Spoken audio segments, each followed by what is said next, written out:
Assalamualaikum warahmatullahi wabarakatuh. Selamat datang kembali di channel saya Nur Hamzah Tabing, guru kelas 6 di UPT SD Negeri 001 Tanjung, Kecamatan Kota Kampar Hulu. Kali ini kita akan membahas latihan soal untuk kelas 6 SD tentang materi tema 4 subtema 3 dengan judul globalisasi dan manfaatnya. Semoga video ini bermanfaat bagi kita semua.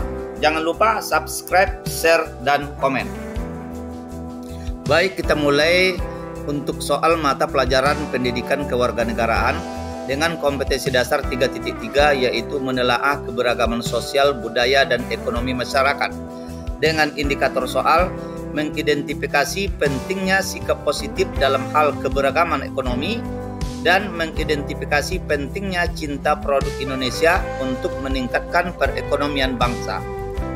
Soal yang pertama, sikap yang harus dikembangkan dalam mewujudkan persatuan dalam keberagaman adalah A. Menerima keberagaman ekonomi dengan baik. B. Memandang rendah suku dan budaya lain. C. Menganggap suku dan budayanya paling baik. D. Menganggap kekayaan adalah segalanya. Jawabannya adalah A. Menerima keberagaman ekonomi dengan baik. Soal kedua, bekerja sama dengan teman tanpa memandang keberagaman ekonomi dapat memperkokoh A. Kesejahteraan dan keadilan. B. Persatuan dan kesatuan. C. Kekayaan dan kemakmuran. D. Ekonomi keluarga.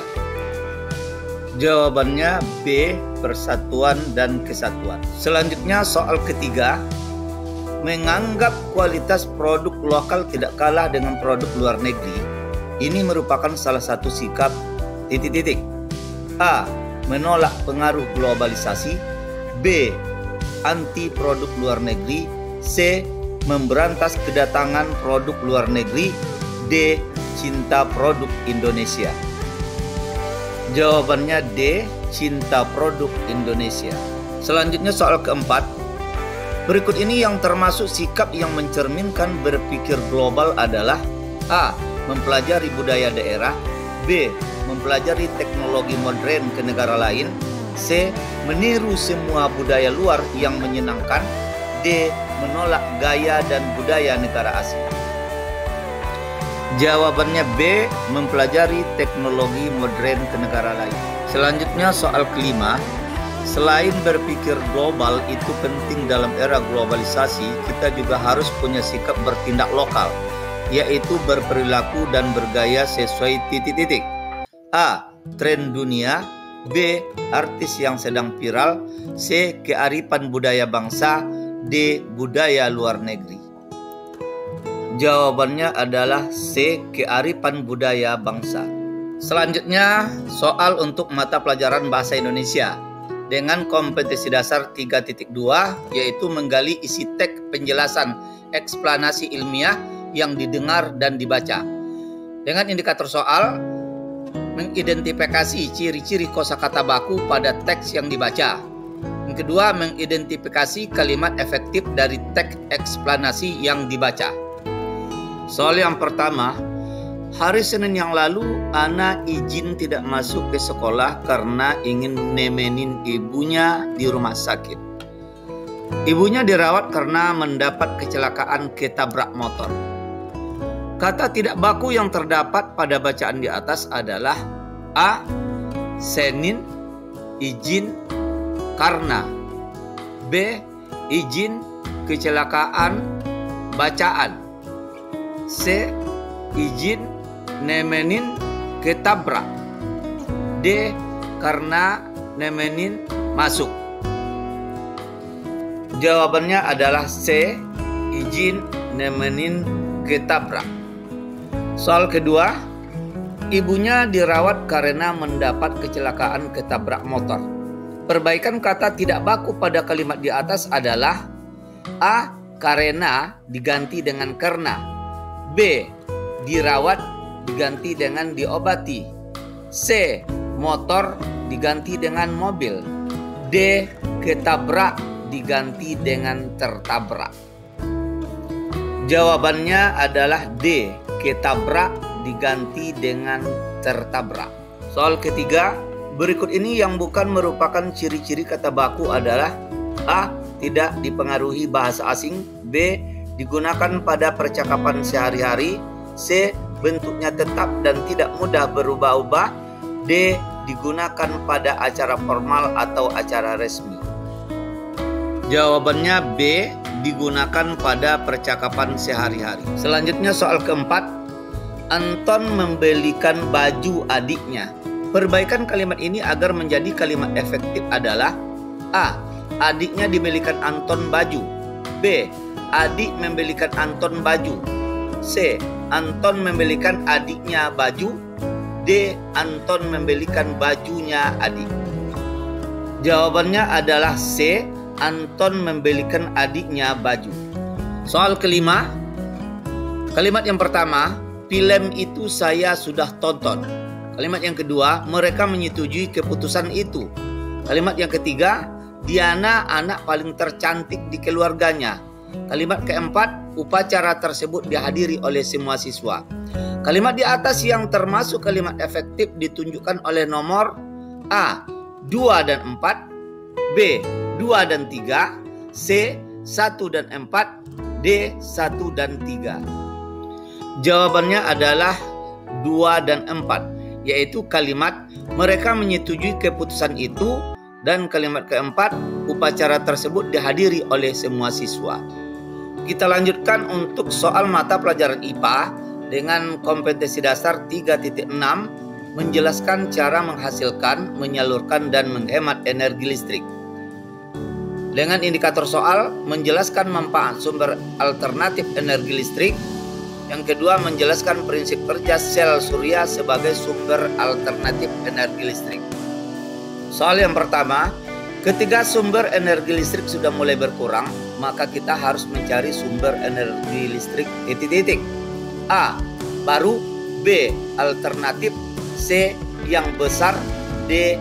Intensif. Jawabannya B. Alternatif. Soal yang kedua, di bawah ini yang merupakan sumber energi listrik alternatif adalah: A. Minyak bumi. B. Gas. C. Sel surya. D. Batu bara. Jawabannya adalah C, yaitu sel surya. Soal berikutnya, soal yang ketiga. Berdasarkan percobaan, ternyata kentang bisa menghasilkan energi listrik karena kentang mengandung titik-titik. A. Minyak bumi. B. Cairan es. C. Batu bara. D. Cairan elektrolit. Jawabannya adalah D, yaitu cairan elektrolit. Soal selanjutnya, soal keempat. PLTS merupakan pembangkit listrik yang menggunakan sumber energi listrik tanpa batas, yaitu menggunakan titik-titik. A. Sinar matahari. B. Kincir air. C. Angin. D. Minyak bumi. Jawaban yang benar adalah A, yaitu sinar matahari. Soal yang kelima. Perhatikan gambar di samping. Gambar tersebut merupakan gambar yang menjelaskan tentang proses titik-titik. A. Pencahayaan sinar matahari. B. Alur sumber listrik. C. Saluran listrik tegangan rendah. D. Panel listrik tenaga surya. Jawabannya adalah D, yaitu panel listrik tenaga surya. Kita lanjutkan untuk mata pelajaran IPS dengan kompetensi dasar 3.6 menganalisis posisi dan peran Indonesia dalam kerjasama di bidang ekonomi, politik, sosial budaya, teknologi, dan pendidikan dalam lingkup ASEAN. Indikator soal menyajikan informasi tentang peran Indonesia dalam berbagai bentuk kerjasama di bidang iptek dalam lingkup ASEAN. Yang kedua, menjelaskan bentuk kerjasama Indonesia dalam lingkup ASEAN. Soal yang pertama, Indonesia ikut berperan dalam pembentukan ASEAN COS. Peran tersebut merupakan peran Indonesia dengan negara anggota ASEAN dalam bidang titik-titik. A. Ilmu pengetahuan dan teknologi. B. Sosial budaya. C. Politik. Dan D. Pendidikan dan olahraga. Jawabannya adalah A. Ilmu pengetahuan dan teknologi. Kita lanjutkan soal yang kedua. Kerjasama yang dilakukan oleh negara-negara ASEAN salah satunya bertujuan bertujuan untuk titik-titik. A. Membuat negara bisa menjadi berkuasa. B. Menghilangkan budaya yang kuno. C. Membuat negara menjadi semakin berkembang. D. Membentuk satu negara baru yang besar. Jawabannya adalah C. Membuat negara menjadi semakin berkembang. Lanjut soal yang ketiga. SEA Games merupakan salah satu contoh kerjasama ASEAN di bidang titik-titik. A. Sosial. B. Budaya. C. Pendidikan. D. Olahraga. Jawabannya adalah D. Bidang olahraga. Soal keempat. Salah satu contoh kerjasama ASEAN di bidang budaya adalah A. Pemberian beasiswa dosen untuk kuliah di negara-negara ASEAN. B. Pementasan tari tradisional negara-negara ASEAN. C. Pemberantasan narkoba di kawasan negara-negara ASEAN. D.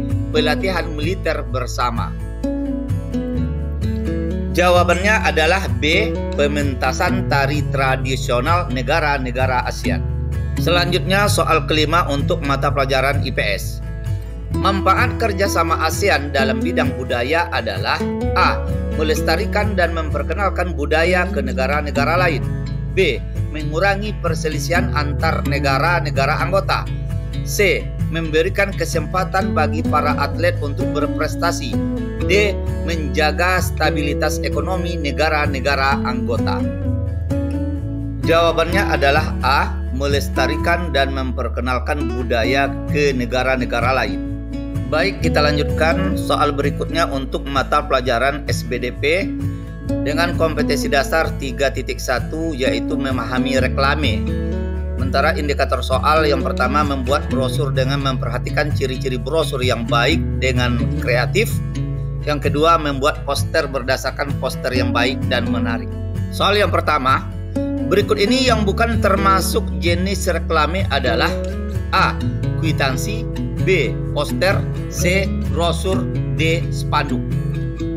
Jawabannya adalah A, yaitu kwitansi.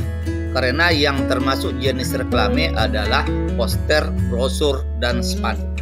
Selanjutnya soal yang kedua. Poster yang dibuat dengan gambar warna-warni bertujuan agar titik-titik. A. Mudah dibaca. B. Menarik perhatian. C. Mudah dilihat. D. Kelihatan mewah. Jawabannya adalah B. Agar menarik perhatian. Selanjutnya soal ketiga. Sebuah brosur berisi tentang penawaran sebuah produk perusahaan. Hal ini menyatakan bahwa brosur tersebut dibuat dengan tujuan titik-titik. A. Klarifikasi. B. Informasi. C. Komersil. D. Identifikasi. Jawabannya adalah C, yaitu komersil. Kita lanjutkan untuk soal keempat. Ciri-ciri kalimat poster yang baik adalah A. Singkat, padat, dan jelas. B. Panjang dan berkualitas. C. Mudah dibaca. D. Enak didengar. Jawaban yang benar adalah A, karena ciri-ciri kalimat poster yang baik adalah singkat, padat, dan jelas. Selanjutnya soal kelima untuk mata pelajaran SBDP. Kalimat poster di bawah ini yang menarik untuk ajakan menjaga kebersihan kelas yaitu A. Jagalah selalu kebersihan kelas kita. B.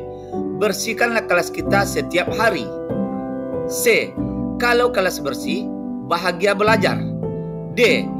Bersih kelasku, jernih pikiranku. Jawabannya adalah D, yaitu bersih kelasku, jernih pikiranku. Demikian video ini, semoga bermanfaat. Terima kasih. Assalamualaikum warahmatullahi wabarakatuh.